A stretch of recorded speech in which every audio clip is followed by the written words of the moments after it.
Yeah, she is. Hey,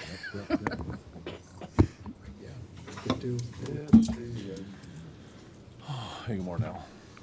Good morning, everyone.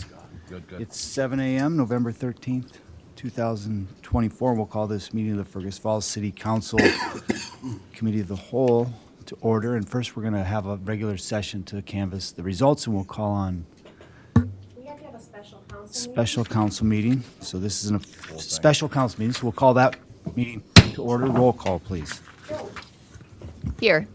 Here. Paxton, Kramer, Here. Here. Hicks. Here. And we have a quorum, and first item, and the only item of business for this special meeting is to canvass the results of the election. We'll call on our election official, Lynn Olson. Good morning, Lynn. Hi. So we just got done with a very, very busy election year. 4 elections, including the school special election this year. So first of all, I just really wanted to say thank you to the 100+ people that stepped up to do the election judge process. We also helped with 6 healthcare facilities in town, and it was a very busy year. So just have to give thanks where it's due, and it's also to Wayne Stein and his staff, Carmen and North County, for just being so helpful. But today, the purpose of today is to canvass the election results. Anthony represented the city at the canvassing for the county yesterday, so we can confirm these results are what they are. So, 4-year term for Mayor Anthony Hicks, 4-year term for Ward 1, Jim Fish, 4-year term for Ward 2, Mark Layton, 4-year term for Ward 3, Mike Mortensen, and 4-year term for Ward 4 is Laurel Kildee. And then what I put on your desks was the canvassing of every ward precinct. So out of that, just wanted to highlight a couple of things. So out of the almost 8,700 eligible voters, we had nearly 7,600 people that came out to vote. About 3,000 of that was absentee. The big story of the day was the election day registrations, 752. I know Jean's precinct had almost 90, I think, just in yours alone. So very, very, very busy. Oh, I should say 106. There, it's right there, the numbers are there. So 87.3% voter turnout. So very proud of Fergus Falls for what they've done yet again is to be a leader in going out and making your voice heard. So we'll just need a resolution then, Thanks, Lynn. And unless there's any questions. a special thanks to you and your team and all the volunteers and all the election workers. Congratulations to all the winners. Thanks to everyone who ran. And we look for a resolution accepting these results. Thank you, Laura. I'll second. Thank you, Scott. Any questions for Lynn? Roll call, please.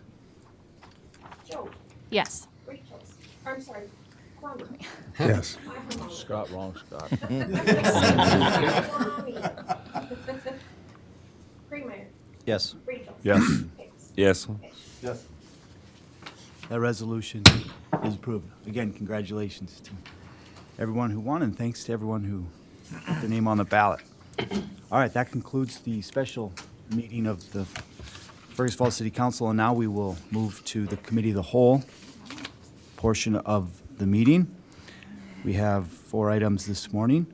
First item is a discussion on the audit engagement letter, and we will call on our Finance Director, Bill Sommer. Good morning, Bill.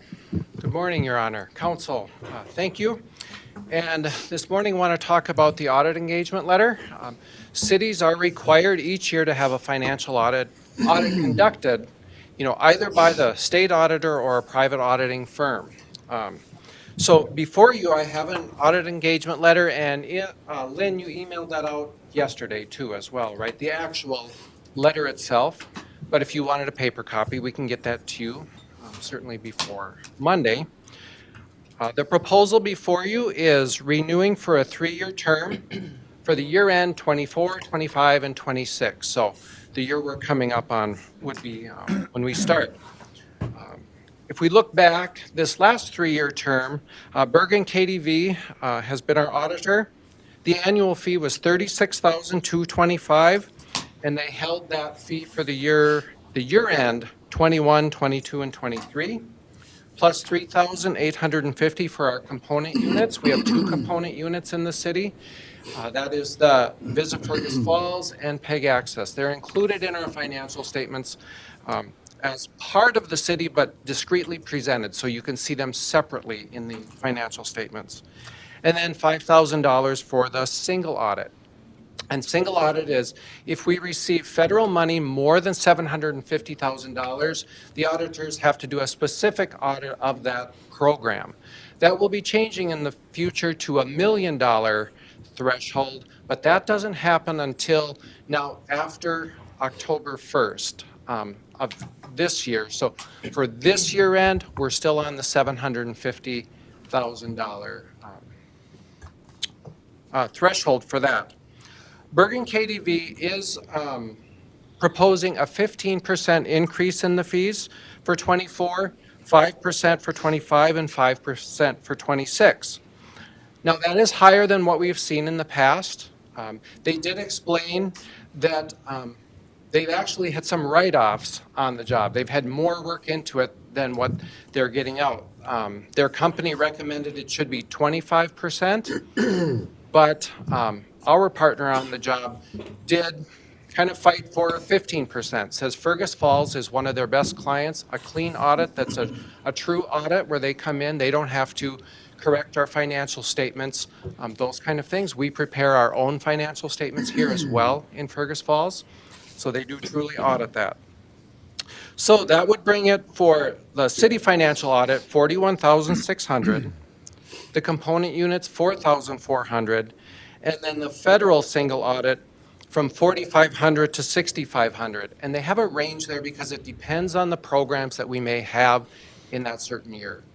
For example, the Lincoln Union project, significant federal funding last year on that.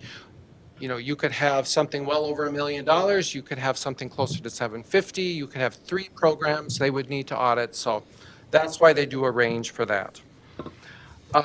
So I am recommending that we go forward with this. They do a good job for us. They are experts in the governmental field. And that is important because we do prepare an annual comprehensive financial report. So that's our long audit report. It's the highest level of reporting that we can do. It's reviewed by GFOA. It's the Government Finance Officers Association. So we do need people that are experts in the governmental field on that. There are, a couple main firms that do that in the state of Minnesota. So that's my recommendation. I did look at surrounding outstate cities as well. I feel this fee is fair from what I reviewed from other cities. And some other cities replied back also when they've gone out for RFP. They haven't received all the proposals that they've received in the past. So one city said it's not getting as easy to find an auditing firm, which I was kind of surprised to hear that. But that's my recommendation before you today. Thanks, Bill. And we can bring this to the council on Monday night with a motion. Thanks, Jim. Thanks, Scott. Any questions for Bill on this proposal?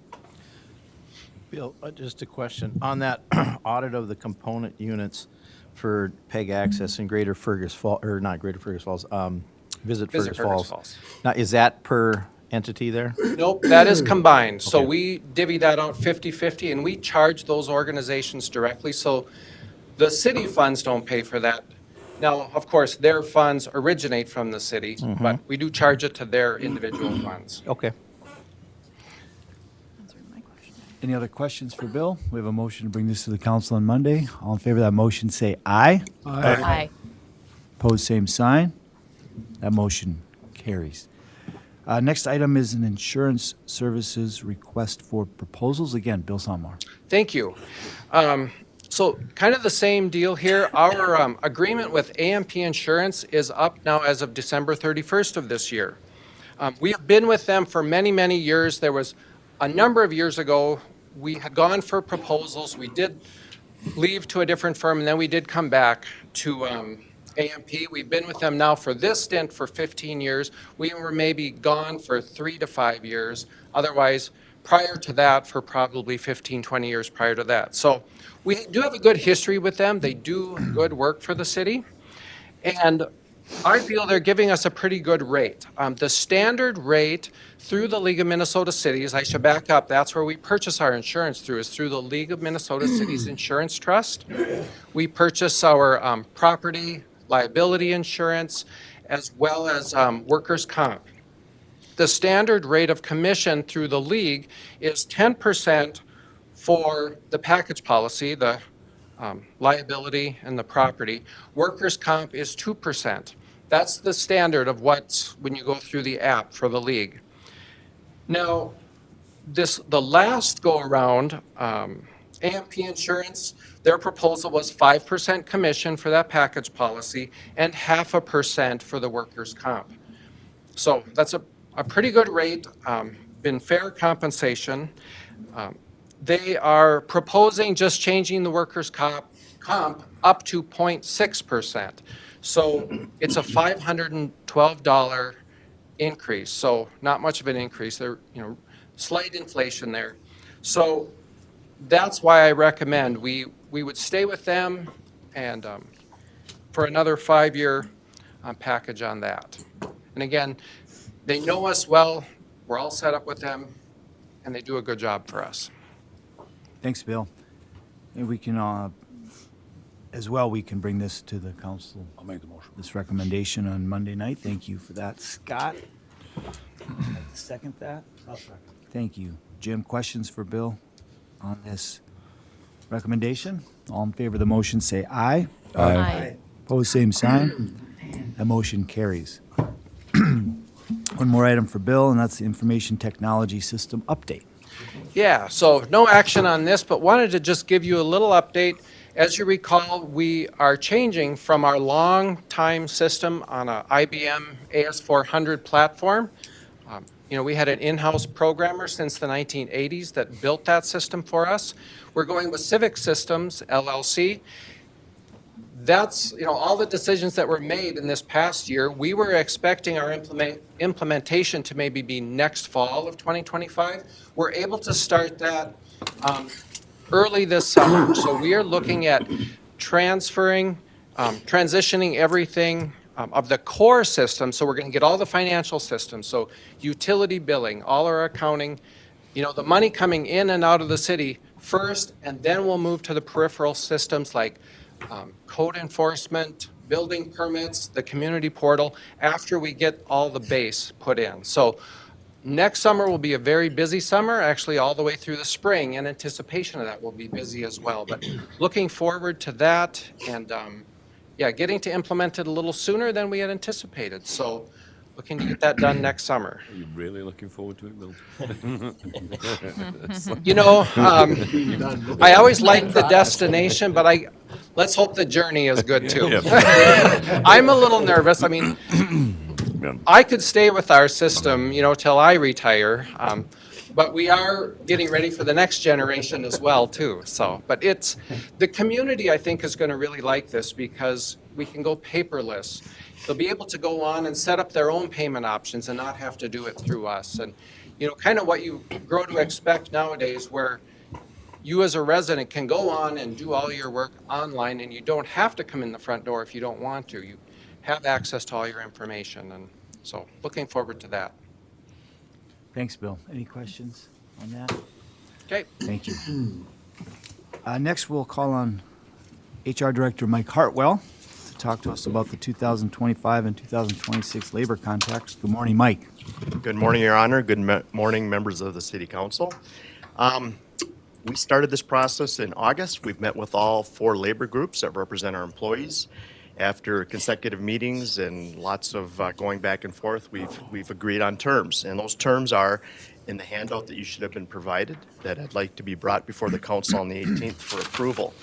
And that is that the resolutions would be that the sergeants and lieutenants for 2025 and 2026, which is a 2-year contract, would have a wage increase of 3.5%.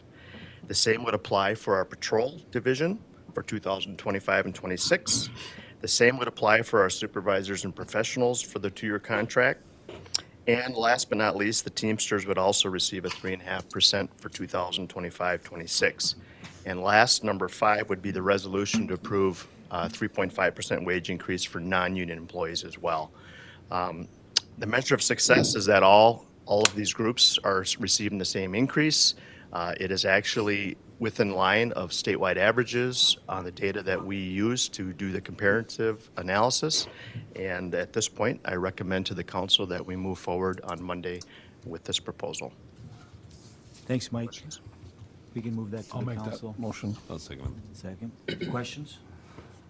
I can just say from the tax levy committee, we really appreciate you getting that done so we can kind of look at our budget. And it does a big impact on our budget happen this year. So it's a good job. And I know Laura was on that committee. I think Scott was on it too. And it was really, it took some time. Yeah. We didn't know where we were going to land. So thank you. Thanks for your work on this, Mike. Jim? I would just like to say, thank you, Mike, for all the work you've done on this. I mean, I go back a number of years, and I remember years that we were in March and April of the following year, and we didn't have a contract yet. And there was So, some, don't remember how we did the budget at that time. It got to the point where I think 2 or 3 years, I said, hey, this is it. No retroactive pay. They settle now, and I was lost out on the retroactive pay. But we got things settled anyway, so, yeah, thank you, Mike. not only did they take time, there were also contentious discussions and Yep. contracts at that time. So thanks for your work on this. How did it work with the consultant? Because we engaged a consultant this year to assist. We did. We engaged with Ernie and Hood, and they provided us a lot of data that we needed to help present our case to the unions on where we going to land. And they also just were there as a resource when we got into little pinch points on how to move forward. So we appreciated their assist. But overall, it was pretty value added. Well, the only thing I'll add too is we strategically used them, so we didn't blanket use them. We really only had them sit in with one of the groups. So we minimized our cost and, we're strategic about that, but certainly I think helped us get to the finish line in a reasonable manner with some that we anticipated some issues with, so it was good. Whether or not we have to do it all the time, Yeah. I guess we'll navigate those waters as we go. Thanks. Any other questions for Mike? There's a motion to bring this recommendation for approval of the 2025-2026 labor contracts to the city council on Monday night. All in favor of that motion, say aye. Aye. Pose same sign. That motion carries. Are there any of these items that you don't want to consent? Everybody okay with these items on the consent agenda? Looks like it. Okay. There's no other business to come before the committee at this point that I'm aware of. A couple announcements if I may. Yeah, floor is yours, Al. Just announcement, there's going to be a town hall meeting at the library on Wednesday, November 20th from 6 to 8 p.m. Everyone's invited. What time? 6 to 8 at the library. Town hall meeting 6 to 8 at the Fergus Falls Public Library on Wednesday, the 20th. 20th, yep. November 20th. Thanks, Al. Thank you, guys. Anything else to come before the committee? We're adjourned.